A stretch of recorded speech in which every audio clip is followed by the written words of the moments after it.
René Guénon, el último metafísico de Occidente. ¿Qué caracteriza a René Guénon? Número 1. Su implacable crítica a la civilización occidental y en particular al mundo moderno. Número 2. Su denuncia del cientificismo de nuestro tiempo. Número 3. Sus estudios sobre el neoespiritualismo contemporáneo, sobre todo sobre el teosofismo y el espiritismo.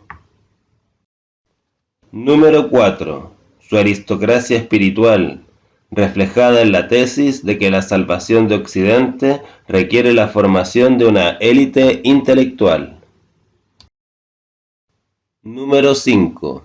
Su crítica al orientalismo oficial. Número 6. Sus estudios sobre la masonería tradicional. Número 7. Sus estudios sobre los aspectos esotéricos del cristianismo y su tesis de que la Iglesia Católica podía constituirse en el medio adecuado para realizar en su seno el reencuentro de Occidente con los principios trascendentes tradicionales. Su prédica para que el catolicismo recupere su perdida dimensión metafísica suscitó reacciones en el modernismo católico hasta el punto de obligarle a interrumpir su labor en la revista católica Regnavit. Número 8. Sus estudios sobre el simbolismo tradicional de Oriente y Occidente, reunidos posteriormente en sus libros El simbolismo de la cruz y Símbolos fundamentales de la ciencia sagrada, incomprensibles para los hombres de una época que ha perdido la mentalidad simbólica. ¿Quién fue René Guénon? No fue un orientalista, a pesar de que nadie como él conoció el pensamiento de Oriente, ni un historiador de las religiones, no obstante haber realizado un profundo análisis de la religión desde su primer libro y revelado en toda su obra un dominio inusitado de los temas hierológicos.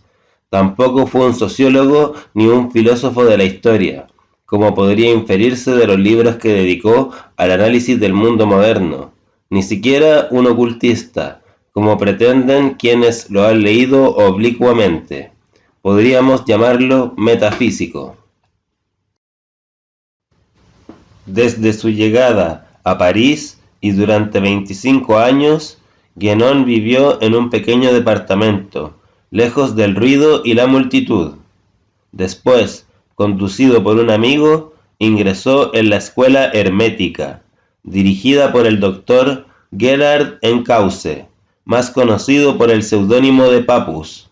Desde ese año, 1906, hasta 1909, recorrió las vías muertas de las diversas organizaciones neoespiritualistas. Al término de su experiencia, publicó un artículo titulado La Gnosis y las escuelas neoespiritualistas, cuyas conclusiones pueden sintetizarse en este lapidario juicio. El error del neoespiritualismo consiste en no trascender el nivel fenoménico y en trasladar a un plano pseudo-espiritual los métodos y los principios materialistas de la ciencia ordinaria. En su libro La vie simple de René Guénon, página 36, se refiere Chacornac que, después de su ruptura con el ocultismo, fue admitido en una logia masónica, en la que permaneció hasta 1914.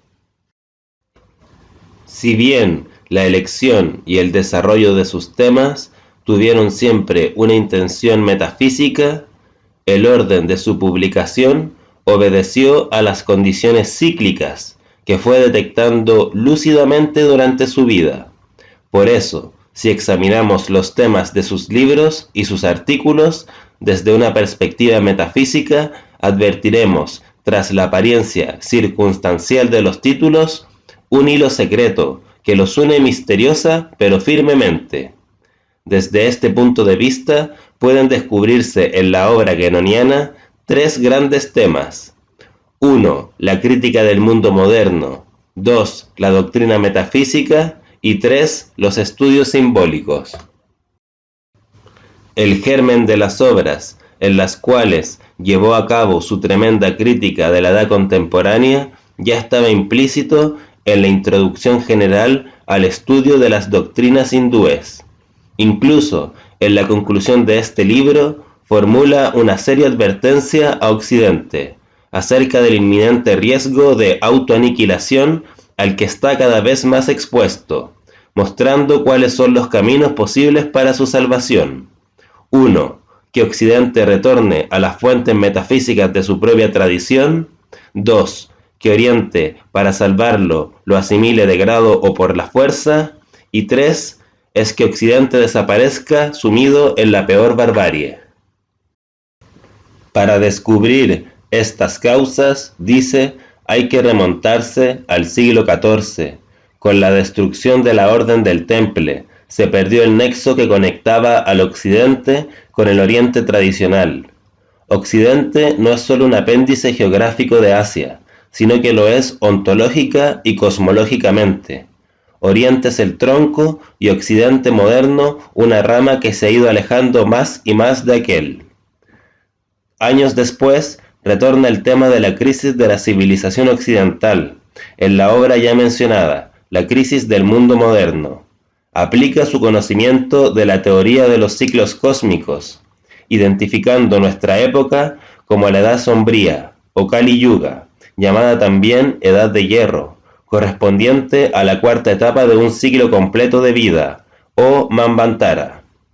El origen histórico del Kali Yuga coincide con la producción de grandes cambios en casi todos los pueblos, los que tienen lugar aproximadamente en el siglo VI a.C. En China se quiebra la unidad metafísica del taoísmo, que es la doctrina metafísica pura, y aparece el confucianismo, que es su expresión exotérica. En Persia tiene lugar una readaptación del mazdeísmo. En la India nace el budismo, que en algunas de sus ramas es una rebelión contra los principios metafísicos del hinduismo.